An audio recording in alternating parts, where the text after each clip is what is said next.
అంటే ఇవన్నీ భయపడా, లేదంటే జగన్ స్ట్రాటజీకి ఎత్తుకు పై ఎత్తా ఎలా చూడాలి? అంటే వాళ్ళు సహజంగా యాంటీ ఎస్టాబ్లిష్మెంట్ చేయడం అనేది వాళ్ళు కాదు.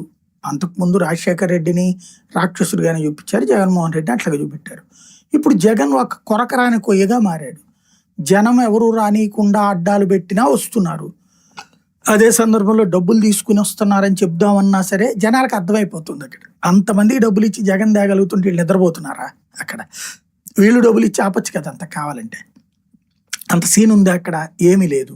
వీళ్ళకి తెలుసు.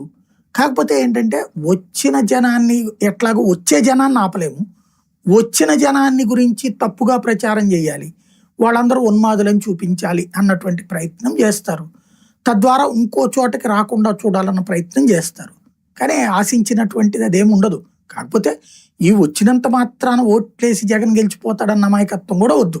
కాకపోతే వైఎస్ఆర్ కాంగ్రెస్ పార్టీ శ్రేణులకి ఒక ఊపునిస్తోంది, జగన్మోహన్ రెడ్డికి ఒక మనోధైర్యాన్ని ఇస్తుంది. ఇప్పుడు జగన్ మొట్టమొదట రాజకీయ పరంగా ఏది ముఖ్యమంత్రి లేకపోతే పార్టీ పెట్టాలి లేదా కాంగ్రెస్లో నేను గట్టిగా పోరాడాలని ఎప్పుడు అనుకున్నాడు?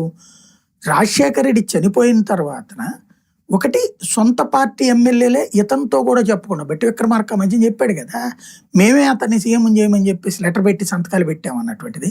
జగన్కి ఆ విషయం కూడా తెలియదు, ఆయన వాళ్ళ నాన్న శవం దగ్గర ఉన్నాడు అన్నటువంటిది.